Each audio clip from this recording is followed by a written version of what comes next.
The efforts currently underway to institute an effective and comprehensive scheme of legal aid and advice are greatly to be welcomed. The scheme, once it comes into operation, will fill a gaping void in our legal system. But it is ironical that while expanding money and effort to enable the citizen to approach the courts of justice, the state should refuse to lower the barriers it has itself erected in their way. The enormous rate of court fees imposed on suits make them nothing short of a tax on justice. The Law Commission, in perhaps its best report ever, the 14th report on reform of judicial administration presented by the chairman, strongly recommended a reduction in court fees. It is one of the primary duties of the state to provide the machinery for the administration of justice, and on principle it is not proper for the state to charge fees from suitors in courts. Even if court fees are charged, the revenue derived from them should not exceed the cost of the administration of civil justice. The making of a profit by the state from the administration of justice is not justified. Not only have no steps have been taken in this direction, but a good many have been made towards raising the court fees. In September last, it was revealed that since court fees is a state subject, the Centre recently sought the views of the states in order to rationalize the structure of court fees. Only a few state governments cared to reply, and they did not favor reduction in court fees. As it is a state subject, the Centre is not likely to pursue the matter at this stage. The state attitude is most unfortunate. As the Law Commission remarked, India is, so far as we know, the only country under a modern system of government which deters a person who has been deprived of his property or whose legal rights have been infringed from seeking redress by imposing a tax on the remedy he makes. Our states provide hospitals which give free treatment to persons who are physically affected.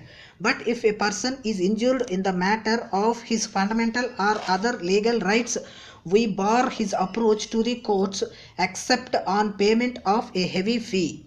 The fee which we charge is so excessive that the civil litigant seeking to enforce his legal right pays not only the entire cost of the administration of civil justice, but also the cost incurred by the state in prosecuting and punishing criminals for crimes with which the civil litigant has no concern. The Commission, after a full consideration, rejected the argument now advanced by the Madhya Pradesh government in its reply to the Centre that if court fees are reduced, there will be a spate of litigation on false and frivolous grounds. But the best reputation has been penned by the man to whom India's legal system owes a lot.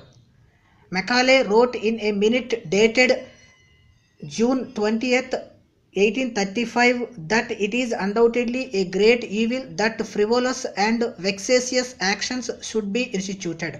But it is an evil for which the government has itself and its agents to blame, and for which it has the power of providing a most sufficient remedy. The real way to prevent unjust suits is to take care that there shall be just decisions. No man goes to law except from the hope of succeeding. No man can hope to succeed in a bad cause unless he has reason to believe that it will be determined according to bad laws or by bad judges. Dishonest suits will, however, be common unless public entertains an unfavorable opinion on the administration of justice. A high court fees will no doubt drive away many dishonest plaintiffs who cannot pay fees, but will also drive away honest plaintiffs who are in the same situation. There is not the smallest reason to think that it will exclude a greater proportion of the one sort than of the other. It divides all plaintiffs into two classes. But the people of division is not that honest men are admitted and dishonest men excluded, but that the richer are admitted and the poorer excluded. keeping out of the vexatious litigant is a laudable object, though the means adopted were wrong, as Macaulay pointed out. But a century and a quarter later, the state is no longer concerned to keep the vexatious litigant out. Its object is to collect revenues in the guise of court fees. The Law Commission pointed out that every state had step by step raised the court fees higher and higher till the rate had reached an alarmingly high figure. An analysis of the budget figures under the head of administration of justice in several states reveals that as a result, receipts deprived from court fees and other items of revenue from the civil courts substantially exceed the expenditure incurred on civil justice and leaves a sizable surplus. The Commission found that under the head of administration of justice, states included not only the salaries of their law officers but also expenses of maintaining criminal courts, which are part of its duty to maintain law and order. It is manifestly too unfair to make the civil litigant pay all these. The analysis has since received the imprimatur of the judiciary approval. The Constitution makes a clear distinction between the power to impose a tax and the power to levy a fee while conferring legislative powers on the Union and the states. A tax is levied as part of a common burden. A fee is a payment for special benefit or privilege. The Supreme Court ruled that before any levy can be upheld as a fee, it must be shown that the levy has reasonable correlationship with the services rendered by the government. In other words, the levy must be proved to be something given for the services rendered. But in these matters, it will be impossible to have an exact correlationship. The correlationship expected is one of a general character and not as of arithmetical exactitude.